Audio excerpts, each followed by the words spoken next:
You've tuned into Bellingham Podcast Media Tech for the week of March 27, 2017, episode 32. From the traveling city of subdued excitement, I'm AJ Barce. And flying the friendly skies of famous podcasting, I am Chris Powell.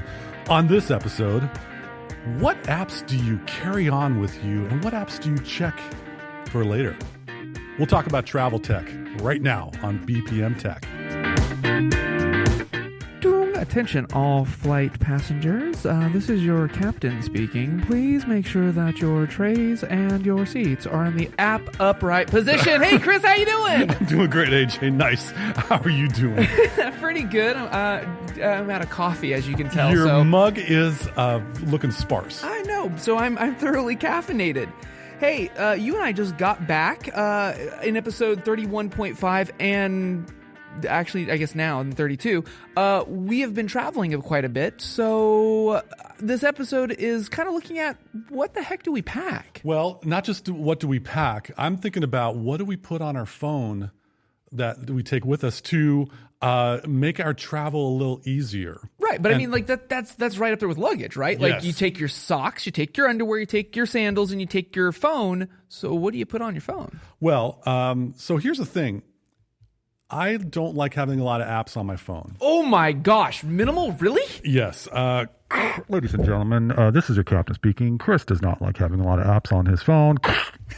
So, but I'm also double cautious now in today's age that should something happen where my mobile phone is being asked to be handed over for a temporary basis by certain agencies, I don't really want to allow access to certain data that might be on my phone. Well, even that aside, like even checking into a port and having it go through a scanner or have to relinquish your device, even if you get stolen, like pickpocketing, still a thing, Oh, yeah. And why pickpocket a person's wallet when you could get everything on their phone? Yeah, pretty much. So that in preparation for a trip, I will eliminate Dropbox.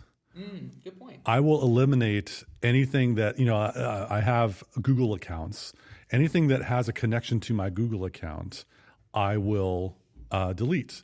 What do I need to keep on my app? Or I'm on my phone. Well, I kind of want to curate my travel phone arsenal. Cameras, of course, the default app on our phones. My airline's app. If I fly Alaska, for example, I'll put the Alaska app on there. Got my boarding pass. Bing, there you go. Good to go. Let's just say I'm taking a trip to throwing a mental dart at the map of the United States, Phoenix, Arizona. Okay. And let's just say I fly into Sky Harbor Airport, which I've done in the past. If I'm traveling by myself and I don't have a shuttle van arranged to get me to the hotel, or even if I'm going to a hotel. Who goes to a hotel anymore? Well, we do. Hi, Davenport. Yes. Hi, Davenport. Hi, Grand. But let's just say we're on a trip and we don't want to spend a couple $100 Sure. on a hotel room. Or if you have a layover and you only have like one night that you're crashing. Pretty much. There's always Uber/Lyft, the taxi service or the automobile transportation service for 21st century. Well, I actually call it the phone a friend of car pickups. Like it's one of those things where like, hello, I'd like to phone a friend. Please pick me up. I need to go 6 blocks. Yes. It's as opposed to like waving down a cab and having a cabbie like clip you. It's easier just to... I don't know if anybody has realized this, but we don't like interacting with people, and having the ability to hail, a ride and not have to be able to speak the language. Like, for instance, I travel abroad where perhaps I'm in a spot where I'm not very up to date with the language. So much nicer that I can hail something, get over the whole language barrier, and still get to go where I need to go. Exactly. And with these apps such as Uber and Lyft, and millions of people are using them right now, it's a great way to be able to punch in where you want to go, punch in the fee, don't have to worry about exchanging money or swiping your credit card. Who knows what kind of skimmer may be on the reader. Wonderful security thing. I would also venture Airbnb would be an app I would put on my phone. Have you done Airbnb yet? No, but my wife has. Oh. So recently my wife took a trip outside of the zip code 98226, outside of Whatcom County. And it was a pleasant experience for her to book lodging in the place where she was visiting. And just for the record, it was outside of Washington State, and it was a bit of a trip, but it was easy to find the pictures that the hosts on Airbnb, the pictures of the rooms are rather accurate. They want to get good ratings, so more people will choose them versus others. And also travelers want to get good ratings because the hosts will also give reviews of that. So it's a mutual benefit. Got it. Okay.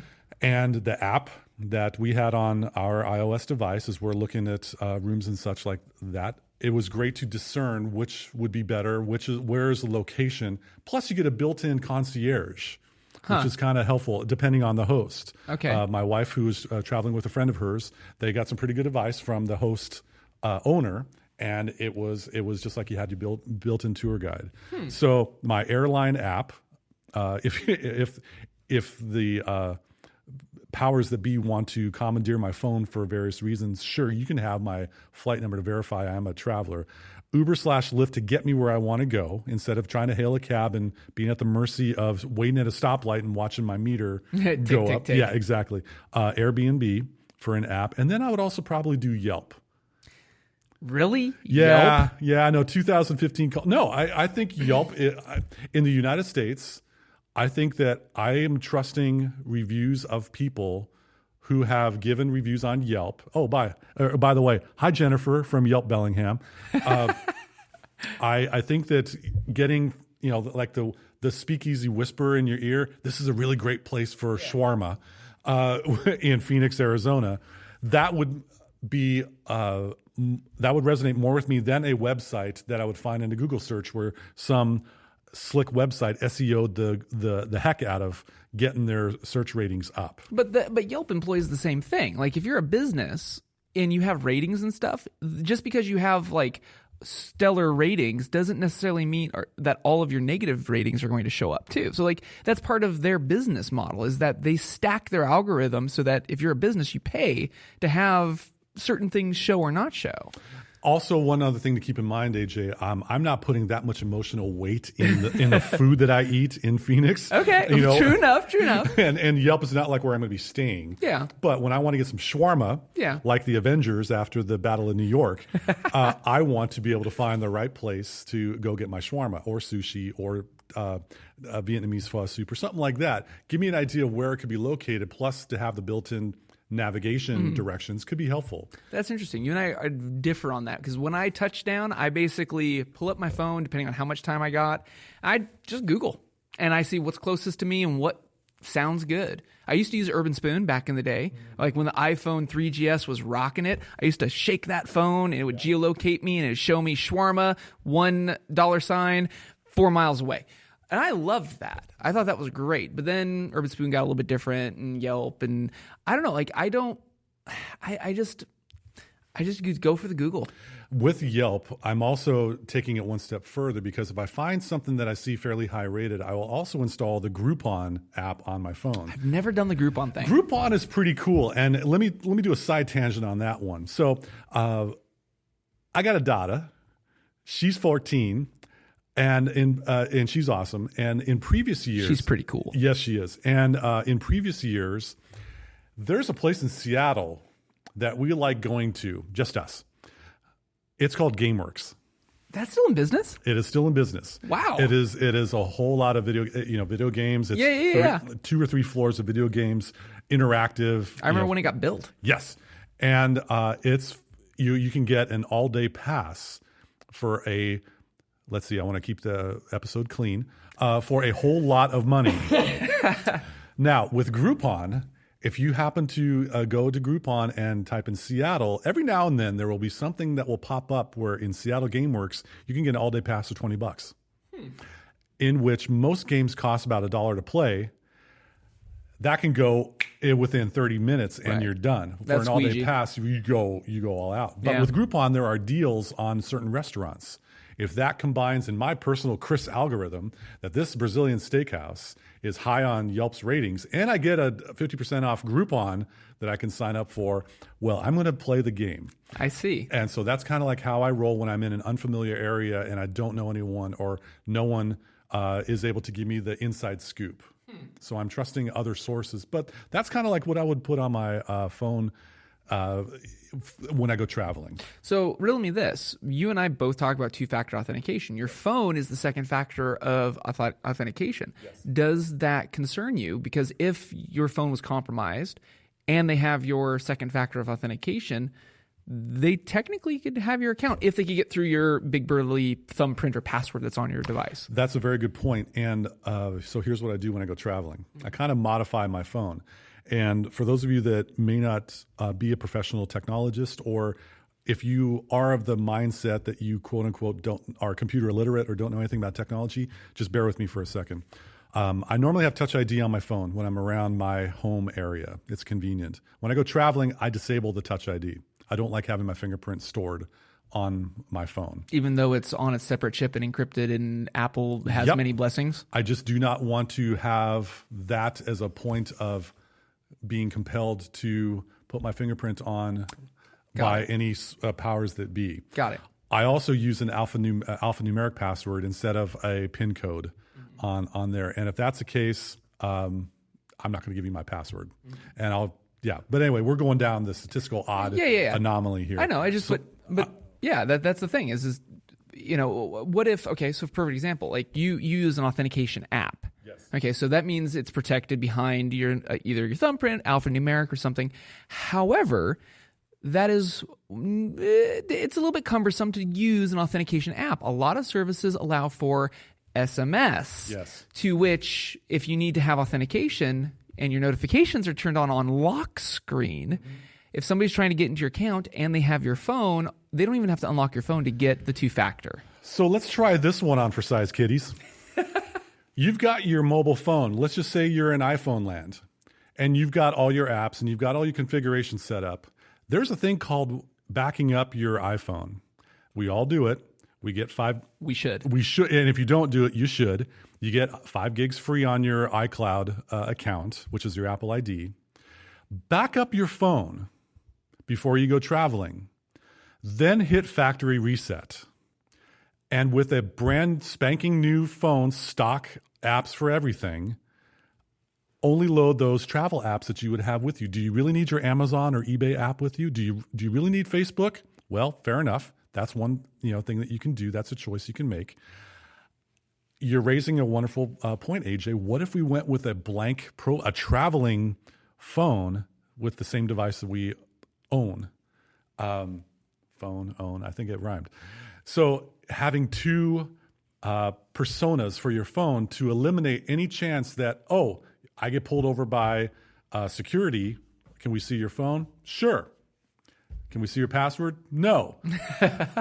However, if my phone gets stolen, and et cetera, et cetera, et cetera, it's just a blank phone. Nothing is tied in with it. I don't even have email on it. I do have SMS, and that's mainly to communicate with any loved ones or family and such like that. But when I'm on vacation, I'm on vacation. Right. And when I get back home, I don't need the Airbnb app. I don't need the Groupon app. I don't need the Uber or Lyft. I restore from iTunes backup or restore that previous version's backup, and I'm back where I started immediately, the same look and feel. So riddle me this. If you're traveling abroad, and I'm saying even close abroad, like say our great northern neighbors, Canada. Oh, yes. Hey, Canada.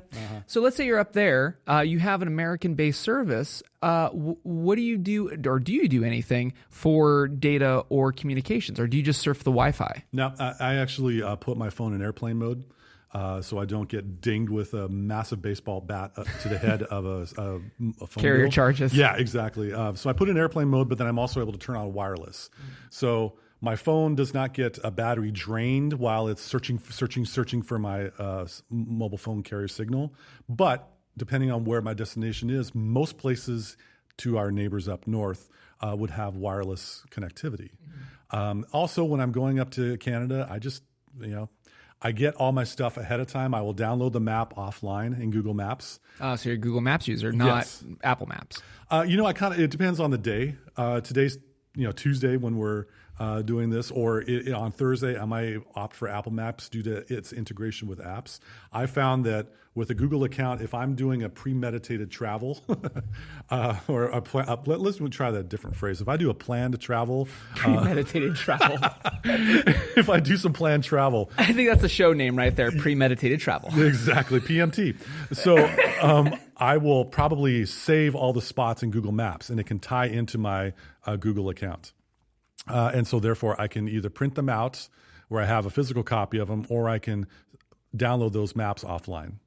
So it's kind of a different mindset because I don't want to really incur a lot of costs. I really, at this point, don't need to incur the international plan for my phone. I'm not going up there a lot. Yeah. But here's the contingency factor for when I'm traveling outside of the continental United States. So because you're surfing, even here in the United States, if you're hopping from Wi-Fi to Wi-Fi, because let's say you're in Boone, Tooele, Arizona, where in Boone, Tooele, there is no Verizon, you can't hear me now, Sprint, and T-Mobile's pink is black. So if you're on a whole bunch of local Wi-Fi hotspots, do you do anything to protect the data that you're, transmitting on some unknown network? Yeah, there's a VPN app that I use called Cloak. It is available. You can try it for 14 days for free, and it's about maybe $9 a month. And so when I go traveling, I will kick on that $9 a month, and I will have what's called a virtual private network. It is the secure channel, the cone of silence for all you Get Smart fans, that whenever I am using public Wi-Fi, they can't see where I'm going because it's encrypted. And I choose to use that as a result to try to protect my whatever data is being transmitted. Sure. And on Android phones, if you do a Google search best Android VPN, you'll get a whole lot of selections. Be careful about what you read. Some may be paid advertisements or advertorials, but check out the Google Play Store and do a little bit of research and see what might be a good solution for an Android VPN. When you just simply accept and connect, like in Starbucks stores, you are on a public system. And to have that virtual private network will give you one more layer of security than that really intelligent person over there in the corner hunched over their black stickered out laptop that is currently intercepting your data packet transmissions. Yeah. Especially if you're on the road and say, I don't know, checking your bank account or making sure that your debit card is still on. That is a good thing. We can talk about bank apps. That would probably be the first thing I would delete if I'm leaving my home residence area. First of all, I don't really have my bank app on my phone regularly.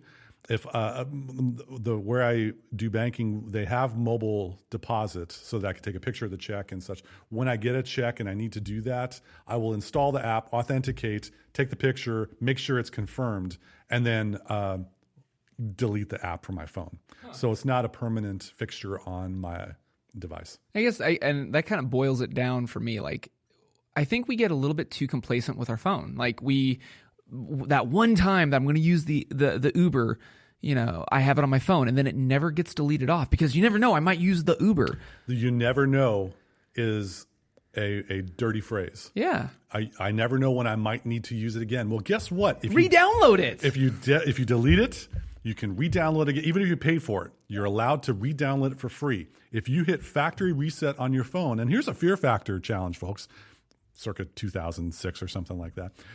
If you were to erase all your data after backing up your phone or your camera pictures and start from scratch, you could still download what is necessary.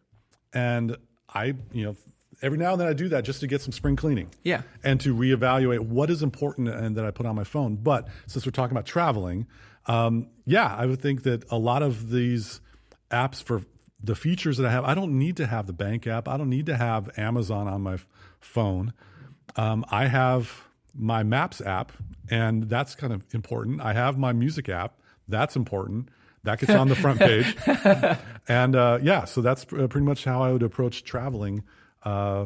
abroad. Interesting. Yeah. What about any other peripherals that you bring with you? Do you bring extra? I remember during the Christmas special, you mentioned a travel charger that you prefer. Yeah. Yes, there are a couple chargers out there, and if you go to Amazon, you can find one about the size of a pack of cards or a pack of cigarettes, depending on your preference. It's about maybe $20. And what this does is you can charge it up, and it's a little portable charging solution. Now, I like a bit of a burly charging pack because I have some 4-inch cables that can connect from my phone to that, and so it kind of makes a little tech sandwich. Tech sandwich. But for a more lighter svelte model, there are lipstick style chargers for about $15. Yeah. And it's kind of like your on the go, charge me up, one shot battery charger. That's a great way to travel lightly on there. I will bring either a Bluetooth earpiece because I want to have music in my ear or the navigation in my ear, or I will bring the wireless Bluetooth earphones for both ears if I want to drown out the world. On the plane. Like on the plane, and those that may be in attendance on the plane. Gotcha. So yeah, a little bit of something to listen to music, something to charge my phone with. And honestly, when I'm traveling, I want to enjoy what's around me and new experiences. I don't need to be hyper connected to work. Awesome. And on that note, you're listening to Bellingham Podcast Media Tech on KMRE 102.3 FMLP. Low power community radio. So I've totally talked your ear off, AJ, about my travel tech. Let me give you the limelight right now. When you go traveling, what do you put on your phone, or how do you approach travel with your mobile device? I'm not as, I guess, black hat as you are. I'm a little bit. I still keep a lot of my stuff on my phone. I always kind of think about the framework of what if I get pickpocketed? What could they get off my phone? So whether I'm abroad or not, like that's, I mean, I have a splattered screen iPhone right now. You know, I don't think somebody would want to steal my phone right now. It'd probably cost quite a bit to have that screen replaced. But so when I go traveling, I have my top 50 apps that I have on my phone, and they're more informational apps. They're not my banking and all that other jazz anyway. I don't have Facebook on my phone because see my previous rants on why I hate the big blue bar. But I have my Instagram. You know, if you're going to get a hold of my phone, you got my Instagram. Okay, fine. Oh shucks, that sucks. But most of the time, my biggest thing is the whole 2-factor thing. I always have that in the back of my mind because my phone is my second factor. But I also, like I said, I'm just always cognizant of where I'm at and where my device is at. No differently than my wallet. You know, I keep an eye on my wallet. I don't know. Maybe you've seen this, Chris, but it always drives me nuts when I go to a cafe here locally and somebody has a piece of technology, tablet, phone, whole laptop. Mm-hmm. And they stand up and they go to get their order, or they stand up. Oh yeah. And they go to the bathroom. Yep. And all of their tech is there. Yep. That just makes me a little bit tweaky a little bit. It just makes my eye twinge. Yeah. And so regardless of whether I'm traveling or not, I'm always cognizant of where my tech is. Because it is so valuable. Now, with that said, outside of my less black hattiness of you, I do throw on a couple of extra apps. I do throw on Uber or Lyft if I'm traveling, but that's only when I'm traveling because I never use it anyway locally. I haven't done the Airbnb thing. I'm looking forward to try that out sometime. My two things because I go abroad where they don't necessarily speak English, and I'm not great with French. My wife is. I'm not. Italian, I can get by. Spanish, creo que sí. Spanish, I'm much more comfortable with. How about Madagascarian? Great food, don't know the language. Okay. So again, that's why I was harping a little bit on you with the whole Uber thing. Maybe you have to hail a ride and you don't speak the language of the land. So there's 2 other apps I throw out there. One is a language app. It's called Google Translate. Oh, yes. Now, Google Translate's for iOS and for Android. What's great is on both versions, as of this recording, you can also cache the language offline. And that was a big deal because if you're abroad and you don't have a data plan, you couldn't use Google Translate. Mm-hmm. Now, if you're going to Japan and you need to know how to say domo arigato and I need sushi, you can type that in offline and it'll play it back, or you can read it out loud, or you can maybe even show it to somebody. Like, gozaimasu, I'm not good with Japanese, and you can show them what's on your phone. So again, you can kind of help bridge the language barrier when you're traveling. There's another app that I use for maps. It's called Maps.me. I like Maps.me because before you go to a region, you can download that region's maps all offline, and it gives you turn-by-turn directions all offline. And what's nice about it also is that it also shows you things that aren't on the Google and on the Apple. So for instance, let's say you're in Paris and you're driving to the Atlantic Northwest, and a little place called Pornic. And let's say you're driving and you're like, I drank way too much espresso, and you need to find a pit stop. Donde es? Yeah, exactly. Je pense que rest stop. So here's the thing. Google Maps don't have that type of stuff. Apple Maps don't have that kind of stuff. Maps.me will. They'll have things like, they'll actually mark out in cities where trees are. So if you need to go to a respite of solitude, Captain Minimal. Hopefully not a restroom with a tree. Not a restroom with a tree. Although that could be cool. But let's say you needed there's a detox. Paris is a very big city, and you wanted to get something with a green space. They have green spaces marked on Maps.me. So that's one that I love. Another one I use is City Mapper. City Mapper is great if you have a city in mind and you need to traverse the metro, where you have to hop a bus, hop a train, hop a tram, and you need to do all three to get to the place that you need to be in 30 minutes. City Mapper will allow you to plot all of that, and it'll show you what times and what stops, and if you miss a stop, what's the next one for your next option. So think of it as like, when you get to a place and either Apple Maps or Google Maps goes, you miss your turn, and what do you always get when you miss your turn? Redirecting or remapping, and then it tells you where to go. For walking directions or transit directions, City Mapper is my go-to for that type of thing. Very interesting. Now, would you ever use, just out of curiosity, with Maps.me, I haven't worked with that app. Does it, for those that have 16 gigabyte iPhones, does that download a ton of space on your device? Before their update, it was a bit of a pill. So because it's like doing the old school, if you remember like Garmin, like you would download the maps. 1.5 gigabytes on a 16 gig old iPhone 4, yeah. Right. So like, if you remember those days, those maps were fairly big. Maps.me has gotten to the point where you can just download specific regions and then sub-regions within that. So it's a lot nicer. Before, if you go to Washington, you had Eastern and Western Washington maps. Golly, and you only wanted to visit Kirkland. And you just wanted to do Kirkland. So they've done a really great job with trying to broaden the regionality of where you're going so that you don't have to take up a lot of space. Sounds great. So what other apps do you have up your sleeve? Other than that, I don't really care about camera apps because I carry a camera. Yeah. I listen to podcasts. I don't know if you know that, Chris. Really? Yeah. I listen to things like Bellingham Podcast Media Tech. I hear they're a really great podcast. Yeah, they're on the iTunes and the Google Play Store. Indeed. And I heard SoundCloud and Spreaker too. Yeah, Spreaker. That's speaker with an R. Yeah, that's it. So the other thing that I like Audible. I listen to audiobooks. And so I rock my nice turquoise Cranstons that I've mentioned here on BPM several times. I travel with an Anker and a RAVPower lipstick chargers. I have two of them because there's one for me and one for my wife, which I'm here to tell you, gentlemen or ladies, your significant other, if you travel with a significant other, pack an extra charger just for them. Trust me, you'll get bonus points. Moving on. But no, like when it comes to tech, I try to travel schveltly. I mean, even my camera kit, I'm usually 3 lenses, camera body, a ton of batteries because I shoot mirrorless, and that's it. Like I have a very small kit. I have my phone, I have 2 travel chargers, and I have my watch. That's it. Like that's the tech that I carry. Travel light. I travel light. So here's a question for you that you had mentioned something earlier involving Instagram. Yeah. And that triggered something that I wanted to ask you about that. Sure. Are you a fan of immediate posting of... Oh, hey. I didn't even finish my question. Yeah. Let me at least ask the question. Okay.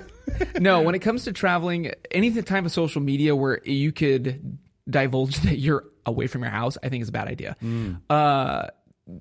Unless it is already publicly known. Like, for instance, you and I attended a conference in Spokane. we had big shiny poster online that says Chris Powell and AJ Barcet is going to be here from March 15th to March 17th. And our spouses and our kids and our barking dogs are still behind at home, right? Yeah. So like, it's one of those things where if you're like Chris and I, and if you're making a public appearance, that's a little bit different. So yeah, I posted a picture of us down at the riverside when we were in Spokane. But when I travel, you'll see all my posts on Patreon. That's patreon.com/AJ Barcet. And then it'll trickle out to my social networks afterwards. Because the other thing is, I'm living in the moment. I'll share it later. I want to appreciate all the time and money that I've spent to travel. I'm not on the clock. I'm not working. Yep.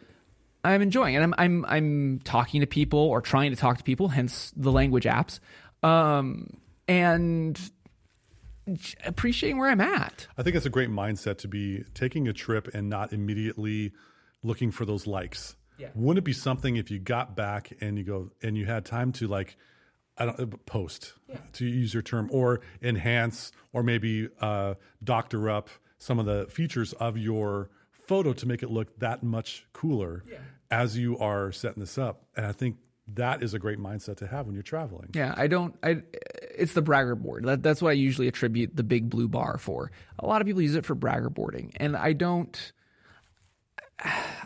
If you're going on a cool trip, cool, appreciate the trip. Show me. It's kind of like back in the olden days when we had slide carousels. Show me your hour-long slide carousel down in your basement where you project on a sheet, and tell me the story. You don't have if you're actively trying to post something. Now, if you're a content creator and you're doing a travel blog, that's totally different. You're on the clock. You're on the clock. Yeah.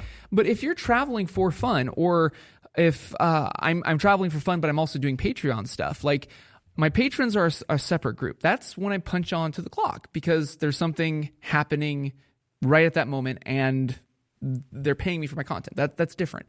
But if you're doing it for personal, you don't have to show me your cerveza on the beach in Mexico.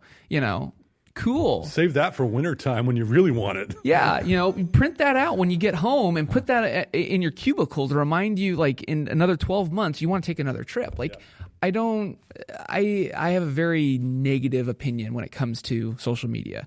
My Instagram is for, my photography or what I'm experimenting with.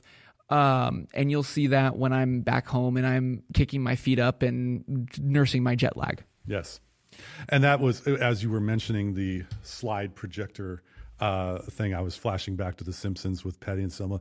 And this is our trip to the Grand Canyon. Here's another trip of Patty here at the Grand Canyon.